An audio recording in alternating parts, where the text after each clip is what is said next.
കാർഷിക വാർത്തകളിലേക്ക്. രാജ്യാന്തര റബ്ബർ വിപണി തളർച്ചയിൽ. ഏഷ്യൻ ടയർ നിർമ്മാതാക്കൾ റബ്ബർ സംഭരണത്തിൽ നിയന്ത്രണം വരുത്തി. ഏലക്ക വിൽപ്പന മുന്നേറുന്നു.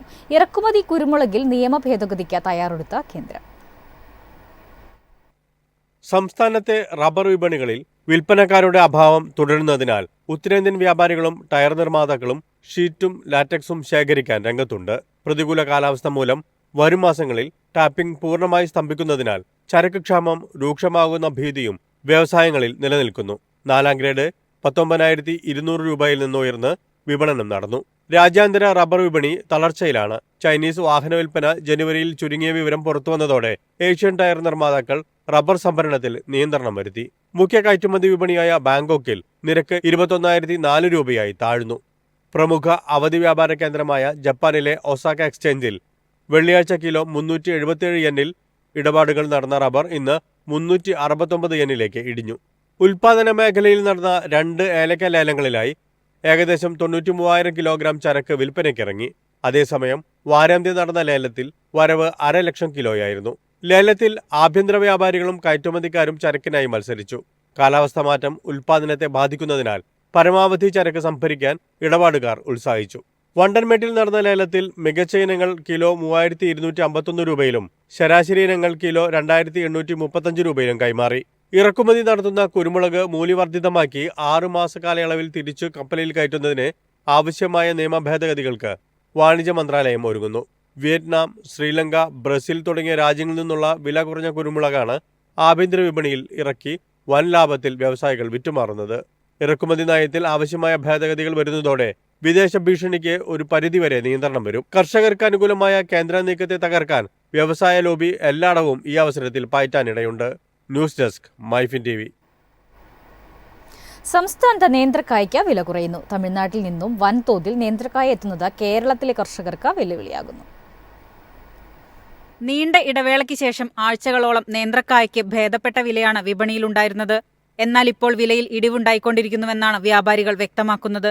സമീപകാലത്തൊന്നും ഉണ്ടാകാത്ത വിധം നൂറുകണക്കിന് കർഷകർക്ക് ആശ്വാസമായി കഴിഞ്ഞ 3 മാസക്കാലത്തോളം നേന്ത്രക്കായ്ക്ക് ക്വിന്റലിന് 4,000 മുതൽ 5,500 രൂപ വരെ വില ലഭിച്ചിരുന്നു. ക്വിന്റലിന് 35,000 രൂപയാണ് നിലവിൽ നേന്ത്രക്കായയുടെ വില.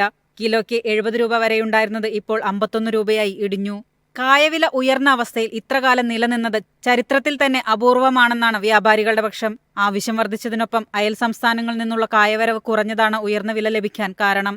ഇപ്പോൾ സ്ഥിതിഗതികൾ പഴയ നിലയിലാകാൻ തുടങ്ങിയിരിക്കുകയാണ്. ഇതോടെ വിലയും പിന്നോട്ടുപോയി. എന്നാൽ വില കുറഞ്ഞു വന്നതോടെ വിപണിയിൽ കായ വിൽപ്പന സജീവമായതായാണ് report. News desk, MyFin TV. 10 വർഷത്തിനുള്ളിൽ ലോക സമുദ്രോൽപ്പന്ന വിപണി $650 ബില്യൺ ഇന്ത്യൻ സമുദ്രോൽപ്പന്ന വിപണി ഈ അവസരം പരമാവധി പ്രയോജനപ്പെടുത്തുമെന്ന ഗ്ലോബൽ ഇൻവെസ്റ്റേഴ്സ് മീറ്റിൽ നിർദ്ദേശം. നിലവിൽ $350 ബില്യൺ കണക്കാക്കുന്ന ലോക സമുദ്രോൽപ്പന്ന വിപണി അടുത്ത ദശകത്തിൽ $650 ബില്യൺ വളരുമെന്ന് MPEDA വൈസ് ചെയർമാനും ബേബി മറൈൻ ഗ്രൂപ്പിന്റെ മാനേജിംഗ് ഡയറക്ടറുമായ അലക്സ് നൈനാൻ പറഞ്ഞു. ഇൻവെസ്റ്റ് കേരള ഗ്ലോബൽ ഉച്ചകോടിയിൽ സംസാരിക്കുകയായിരുന്നു അദ്ദേഹം. ഈ അവസരം പരമാവധി പ്രയോജനപ്പെടുത്താൻ ഇന്ത്യൻ സമുദ്രോൽപ്പന്ന വിപണി മേഖലയ്ക്ക് സാധിക്കണമെന്നും അദ്ദേഹം വ്യക്തമാക്കി. സംസ്കരണത്തിനും പുനർകയറ്റുമതിക്കുമായി സമുദ്രോൽപ്പന്നങ്ങൾ ഇറക്കുമതി ചെയ്യുന്നതിനുള്ള ലളിതമായ നടപടിക്രമം സ്വീകരിച്ചുകൊണ്ട് മൂല്യവർദ്ധനവ് പ്രോത്സാഹിപ്പിക്കേണ്ടതിന്റെ ആവശ്യകതയും ഉച്ചകോടിയിൽ ഉയർന്നുവന്നു. കഴിഞ്ഞ 10 വർഷമായി ഉപയോഗിക്കാതെ കിടക്കുന്ന എല്ലാ നെൽവയലുകളിലും ഉപ്പുവെള്ള മത്സ്യകൃഷി അനുവദിക്കണമെന്നും നിർദ്ദേശമുണ്ട്. വൻതോതിലുള്ള തൊഴിലവസരങ്ങൾ സൃഷ്ടിക്കുന്നതിനും GDPയിൽ ഗണ്യമായ സംഭാവന നൽകുന്നതിനുമുള്ള സാധ്യതയും കണക്കിലെടുത്ത് അക്വാകൾച്ചർ മേഖലയ്ക്ക് സർക്കാർ അടുത്തിടെ കാര്യമായ ശ്രദ്ധ നൽകി വരുന്നുണ്ട്. 2025 കേന്ദ്ര ബജറ്റിൽ മത്സ്യബന്ധന മേഖലയ്ക്ക് ഏറ്റവും ഉയർന്ന വാർഷിക ബജറ്റ് പിന്തുണയായ 2,703.67 കോടി രൂപയാണ് നിർദ്ദേശിച്ചത്. 2024-25 കാലയളവിൽ അനുവദിച്ച 2,616.44 കോടി രൂപയിൽ നിന്ന് 3.3% കൂടുതലാണിത്. News desk, MyFin TV. നെൽകർഷകർക്കായി പാടി ബോർഡ് സ്ഥാപിക്കണമെന്ന ആവശ്യവുമായി കേരളം. കുട്ടനാട്ടിൽ നിന്നുള്ള കാർഷിക വിളകൾക്ക് ദേശീയ തലത്തിൽ പ്രത്യേക പരിഗണന നൽകണമെന്നും MP കൊടിക്കുന്നിൽ സുരേഷ് ആവശ്യപ്പെട്ടു. കർഷകരുടെ ഉന്നമനത്തിനായി കേന്ദ്ര സർക്കാർ ദേശീയ തലത്തിൽ പാടി ബോർഡ് രൂപീകരിക്കണമെന്ന് പാർലമെന്റിന്റെ കൃഷി, മൃഗസംരക്ഷണം, ഭക്ഷ്യ സംസ്കരണം എന്നിവയ്ക്കുള്ള സ്റ്റാൻഡിംഗ് കമ്മിറ്റി യോഗത്തിൽ MP കൊടിക്കുന്നിൽ സുരേഷ് ആവശ്യപ്പെട്ടു. കേരളത്തിന്റെ നെല്ലറയായി അറിയപ്പെടുന്ന കുട്ടനാടിനെ കേന്ദ്ര സർക്കാർ പ്രത്യേക പരിസ്ഥിതിയിലുള്ള കാർഷിക മേഖലയായി പ്രഖ്യാപിക്കണമെന്നും അദ്ദേഹം ആവശ്യപ്പെട്ടു. കൂടാതെ കുട്ടനാട്ടിൽ നിന്നും ഉൽപ്പാദിപ്പിക്കുന്ന കാർഷിക വിളകൾക്ക് ദേശീയ തലത്തിൽ പ്രത്യേക പരിഗണന നൽകണമെന്നും കുട്ടനാട്ടിലെ കൃഷിയെ പരിപോഷിപ്പിക്കുന്നതിനായി കൂടുതൽ കേന്ദ്ര പദ്ധതികൾ അനിവാര്യമാണെന്നും MP പാർലമെന്റ് യോഗത്തിൽ വ്യക്തമാക്കി. നെൽകൃഷിയുമായി ബന്ധപ്പെട്ട് കുട്ടനാട്ടിൽ കൃഷി വിജ്ഞാൻ കേന്ദ്രം ആരംഭിക്കണമെന്നും ഇതിനൊപ്പം നാഷണൽ സീഡ് കോർപ്പറേഷന്റെ പ്രാദേശിക കേന്ദ്രവും കുട്ടനാട്ടിൽ അനിവാര്യമാണെന്ന് യോഗത്തിൽ അഭിപ്രായപ്പെട്ടു. കാർഷിക മേഖലയിൽ കാലാവസ്ഥാ വ്യതിയാനം മൂലമുണ്ടാകുന്ന നാശനഷ്ടങ്ങൾക്ക് നഷ്ടപരിഹാരം ഉറപ്പാക്കുന്നതിനൊപ്പം കുട്ടനാട്ടിലെ ബണ്ട് നിർമ്മാണവും ബണ്ട് ബലപ്പെടുത്തലും പ്രത്യേക പരിഗണനാ വിഷയങ്ങളായി കേന്ദ്ര കൃഷി മന്ത്രാലയം കൈക്കൊള്ളണമെന്നാണ് മറ്റൊരാവശ്യം. News desk MyFin TV. കാപ്പി വിലയിൽ വീണ്ടും വർധന. കഴിഞ്ഞ ഏതാനും മാസങ്ങളായി കാപ്പി വിലയിൽ ഗണ്യമായ മുന്നേറ്റമുണ്ട്. കാപ്പി വിലയിൽ കഴിഞ്ഞ ആഴ്ചകളിൽ വീണ്ടും വില വർധന രേഖപ്പെടുത്തി. ജനുവരി അവസാന വാരം ഉണ്ടക്കാപ്പിക്ക് 24,000 രൂപ വിലയുണ്ടായിരുന്നത് 28,500 രൂപ വരെയായി ഉയർന്നു. ഏതാനും മാസങ്ങളായി കാപ്പി വില ഉയർച്ചയുടെ പാതയിലാണ്. കാപ്പിപ്പരിപ്പിന് കഴിഞ്ഞയാഴ്ചയിൽ കുറച്ച് ദിവസങ്ങൾ 50,000 രൂപയോടടുത്ത വില ലഭിച്ചുവെങ്കിലും പിന്നീട് സാങ്കേതികമായി തിരുത്തൽ രേഖപ്പെടുത്തി 47,500 രൂപയായി കുറഞ്ഞു. ആഗോളതലത്തിൽ കാപ്പി ഉൽപാദനം ഗണ്യമായി കുറഞ്ഞത് കാപ്പി വില വീണ്ടും ഉയരുമെന്ന പ്രതീക്ഷയിലാണ് കർഷകരും വ്യാപാര വ്യവസായികളും. വില പ്രതീക്ഷയിൽ വിളവെടുപ്പ് ഏറെക്കുറെ പൂർത്തിയായിട്ടും വിൽപ്പന നടത്താൻ ബഹുഭൂരിപക്ഷം കർഷകരും തയ്യാറാകുന്നില്ല. വിപണിയിൽ കാപ്പി ലഭ്യത ഇതുവരെ ഇല്ലാത്ത വിധം കുറഞ്ഞതോടെ വരും ദിവസങ്ങളിലും വിലയിൽ ഉയർച്ചയ്ക്ക് തന്നെയാണ് കൂടുതൽ സാധ്യതയെന്നാണ് വിലയിരുത്തൽ. News desk MyFin TV. അപ്രതീക്ഷിതമായി വിലയിലുണ്ടായ വർധന ഇഞ്ചി കർഷകർക്ക് ആശ്വാസമായി. കഴിഞ്ഞ ഏതാനും ആഴ്ചകളായി വലിയ വിലത്തകർച്ചയാണ് ഇഞ്ചി കർഷകർ അഭിമുഖീകരിച്ചത്. കഴിഞ്ഞ വർഷം റെക്കോർഡ് വിലയുണ്ടായിരുന്ന ഇഞ്ചി വിലയാണ് കനത്ത വിലയിടിവ് നേരിട്ടുകൊണ്ടിരിക്കുന്നത്.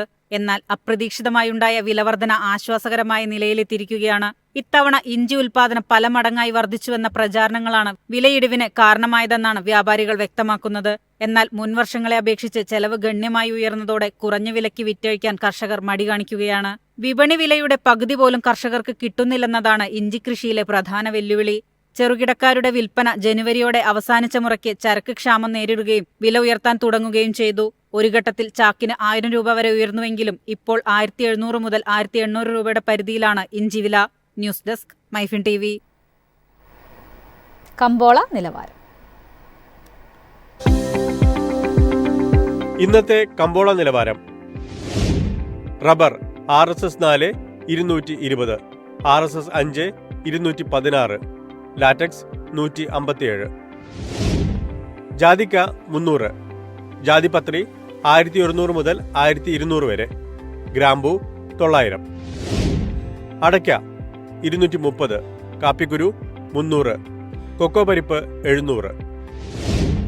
കുരുമുളക് ഗാർബിൾഡ് 67,200, കുരുമുളക് അൺഗാർബിൾഡ് 65,200, ഏലയ്ക്ക 2,900 മുതൽ 3,000 വരെ. വെളിച്ചെണ്ണ 22,400, കൊപ്ര 17,300, ചുക്ക് 22,500.